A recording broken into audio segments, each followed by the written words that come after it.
Hello everyone, my name is Namitha Hegde and I am a volunteer in Shivi Forensics. Today we'll be talking about the important section of forensic science, that is the analysis of body fluids.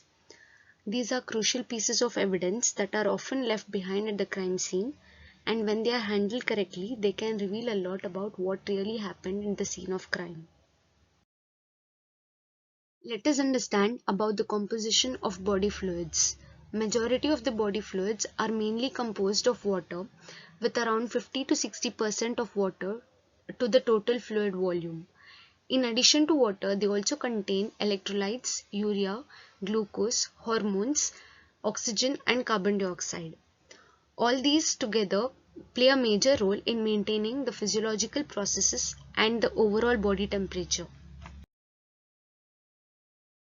The types of body fluids can be classified into secretory fluids and excretory fluids. Secretory fluids are those fluids that are produced or released by the body for specific function. These fluids include saliva, sweat, tears, vaginal secretion, seminal fluid, and mucus, while excretory fluids are those fluids which are eliminated by the body. That includes urine, vomit, menstrual blood, etc. Why do analysis of body fluids matter the most in forensic? Imagine a crime scene. There may be drops of blood, traces of saliva or stains that are not visible to the naked eye. Each of these stains can carry clues such as who was there, what they did and how long ago it happened. To answer all these details and to tell the story of what happened, the analysis of body fluids is crucial. Firstly, the identification and valuable evidences found through body fluid analysis help in linking the suspect and the victim. Secondly, for the reconstruction of the crime scene, accurate identification of body fluids play an important role. The third and the crucial most aspect of analysis of body fluids is the DNA analysis, which help in individualization and solving crimes through genetic analysis. Let us move on to the analysis of blood. One of the most critical fluids we encounter in forensic investigations is blood. Blood at a crime scene can tell us an incredible amount, not just who was involved, but how many events have unfolded.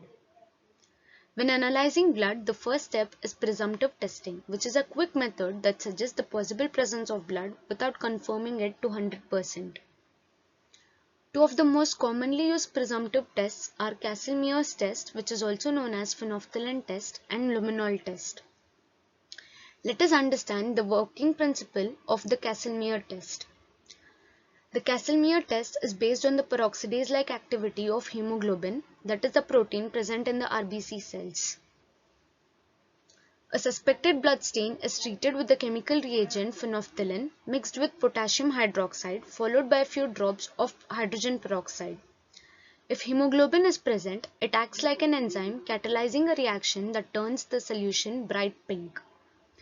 This pink color is a quick indicator that blood may be present. However, it is important to understand that certain vegetables, metals and even bacteria can sometimes cause false positive. So while this test is very sensitive, it isn't confirmatory. For larger areas or hidden blood traces, we often use the luminol test. Luminol is a chemical that reacts with the iron in hemoglobin, producing a chemical reaction that emits light. This phenomena is known as chemiluminescence. When investigators spray luminol in darkened room, even tiny blood traces invisible to the naked eye can produce a faint bluish-green glow. This makes it invaluable for uncovering blood cleaned up by a suspect or hidden in cracks and corners. Again, luminol can also react with some other substances like bleach, so positive result must be confirmed with further testing. Once presumptive test suggests blood is present, we move on to confirmatory test. Two classic confirmatory methods are Takayama, also known as hemochromogen crystal assay, and Teichmann hematin crystal assay. In Takayama test, the suspected stain is treated with chemicals including pyridine, glucose in the alkaline condition. If blood is present, distinctive pink needle-shaped crystals called pyridine hemochromogen crystals are formed. These crystals are viewed under microscope at 100 times magnification. Similarly, the Teichmann test involves treating the sample with glacial acetic acid and salts like potassium chloride, potassium bromide, and potassium iodide. They produce brown prismatic crystals of hematine chloride, which is another confirmation that the stain is indeed blood. The beauty of these crystal tests is that they are highly specific for heme group in blood, making them a reliable confirmation even if the blood stain is old or degraded. In addition to identifying the presence of blood, forensic experts also analyze bloodstain patterns. The size, shape, distribution, and location of bloodstain can help us reconstruct the events of a crime, determining things like the type of weapon used, the number of blows, the movement of victim and the assailant, and even the sequence of events. The analysis of blood in forensic moves from simple, quick presumptive tests like Castle-Meyer and luminol to confirmatory tests like Takayama and Teichmann crystal assay. Each step brings us closer to reconstructing the truth hidden within the evidence. Another important body fluid in forensic investigation is seminal fluid. Seminal fluid or semen often plays a critical role, especially in cases of sexual assault. Identifying semen on clothing or even on the body can provide powerful evidence linking a suspect to a crime. The first step in analyzing semen is often the visual examination under alternative light source. Semen stains have unique fluorescent property when exposed to ultraviolet light or laser. They may glow a whitish or bluish color. This technique helps investigators quickly spot possible stains that are invisible under normal lighting conditions. Visual inspection is only the starting point. To confirm the presence of semen, we use microscopic examination. In the microscopic examination, a small part of the stain is extracted and suspended in water and then smeared on the slide. Under a microscope, we look for spermatozoa, the sperm cells. Their characteristic shape, that is the oval head and a long slender tail, it is a clear indication of seminal fluid. It is necessary to understand that in some cases, especially if the suspect has had vasectomy or if the stains are very old, sperm cells may be absent. In those cases, other chemical markers are used. One such marker is acid phosphatase, an enzyme which is found in higher concentration in semen. In the acid phosphatase assay, when a suspected stain is treated with special chemical substrate, that is alpha naphthol, a purple color appears if acid phosphatase is present. This is a strong indication of seminal fluid even if the sperms are absent. To further strengthen the identification, we use Christmas tree stain test. It is a special staining process where sperm cells are dyed with two contrasting colors. The head appears pink or red and the tail stains green or yellowish green. This creates an unmistakable image under the microscope, making it easier to count and document sperm cells. Once seminal fluid is confirmed, DNA extraction can then be performed on the sperm cells or other fluids that are present in the sample. The DNA can then be compared against reference sample to potentially identify the suspect with high degree of certainty. Thus, forensic analysis of semen involves the combination of visual inspection, chemical testing, microscopic identification, and DNA profiling. Moving on, let's talk about the forensic analysis of saliva. Saliva may seem less obvious than blood or semen, but it's actually a very common and crucial form of evidence. It can be found in cigarette butts, drinking glasses, bite marks, envelopes, and even skin, especially in case of assault case. The main forensic marker in saliva is an enzyme called amylase, which helps break down starch into simple sugars. This makes saliva fairly easy to detect using simple chemical reactions. One of the traditional methods for identification of saliva is the starch iodine assay. The sample is exposed to starch and iodine. In the absence of saliva, iodine and starch react to form dark blue or purplish color. If the saliva is present and therefore an amylase is present, the enzyme breaks down the starch and the dark color disappears. This change signals the presence of amylase and thus suggests that saliva is present. A more sophisticated test is the Fadebas test. This test uses starch substrate that has a dye locked inside it. When salivary amylase acts on this substrate, the dye is released, creating a visible color change. The intensity of the color can even be measured quantitatively, giving an estimate of how much sample is present.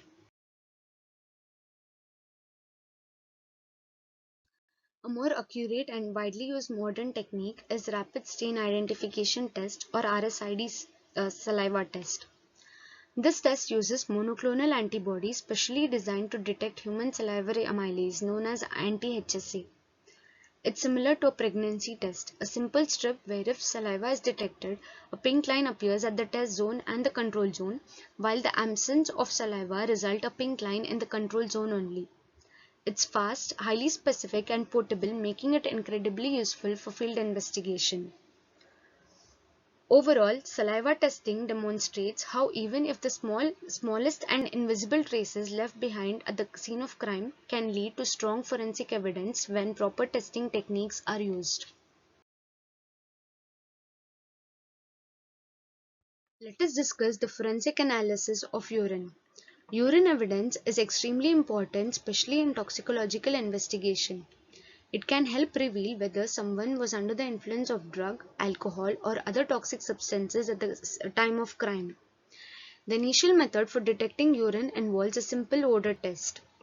When a suspected stain is heated gently in a test tube, urine releases a characteristic strong and acrid smell. While not highly specific, this technique can be a quick way to screen for possible urine stains. The more definitive method is the microcrystal test or urea nitrate crystal test for urine. In this test, an aqueous extract of the stain is reacted with a drop of nitric acid on a glass slide. If urine is present, hexagonal shaped crystals of urea nitrate will form and can be seen under the microscope. These crystals are a strong indicator confirming the presence of urine. Another important biochemical marker is creatinine, a waste product of muscle metabolism that is excreted in urine. The Jaffe color reaction is used for the testing of creatinine. When creatinine reacts with picric acid under alkaline condition, it forms a bright reddish or brown spot on filter paper. This color change helps confirm the presence of creatinine and indirectly confirms the presence of urine. Toxicologists often screen urine for a wide range of substances from narcotics and prescription drugs to alcohol, poisons, and even doping agents. In case of sexual assault, intoxication, or drug-facilitated crime, urine evidence can provide crucial insights that can be very helpful in the forensic investigation.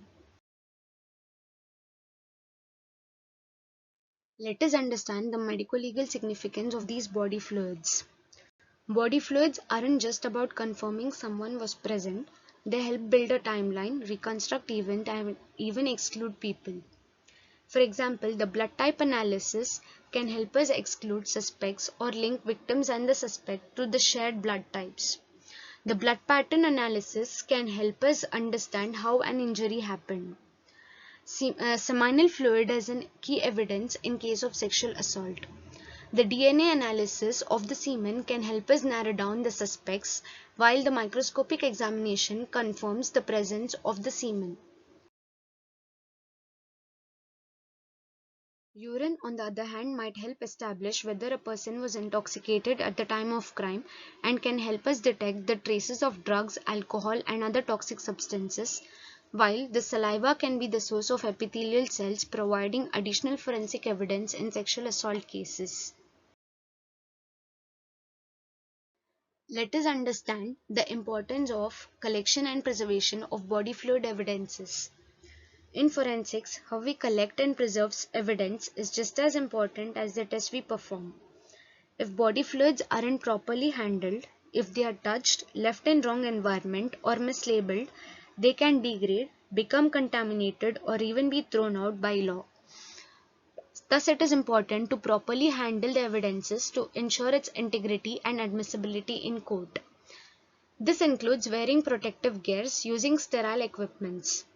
Proper documentation and labeling include the time, location, and circumstances of evidence collection. Following preservation techniques such as freezing, drying, or storing the evidences in specialized container with appropriate preservatives will help prevent the degradation and contamination of the evidences. Storage and transportation protocols such as temperature control and secure packaging will ensure the evidence remain admissible in the law. A major concern of handling forensic evidence is the chain of custody. Maintaining chain of custody includes documentation, security, access to authorized personnel, and traceability of the evidence. Documentation includes the collection, transportation, and storage of evidences. Security and authorized personnel include secure storage facility and controlled access to authorized individuals to handle the forensic evidences, thereby preventing the tamper or loss of evidence. Traceability include the date, time, and identity of individuals involved must be maintained to establish the chain of custody in order to maintain the integrity of the evidence in the court of law. To summarize the entire testing process, once evidence is secured, we follow a stepwise process. Firstly, screen the sample to guess what it might be and determine the presence of specific fluid. Then, using more advanced confirmatory tests, we identify the specific type of fluid and its origin. Samples can also be quantified for valuable information about the nature and severity of the incident. And finally, the DNA extraction can help in understanding the genetic profile of the individual.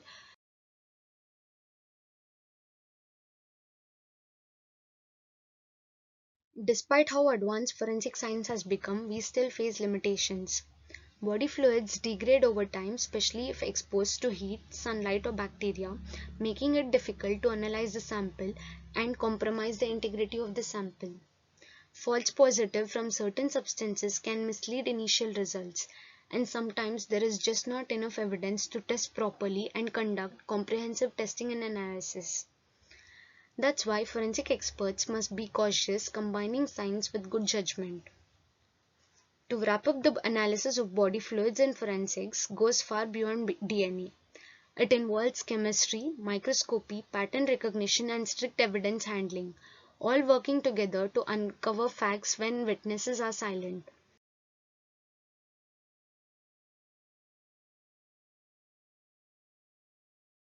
Thank you.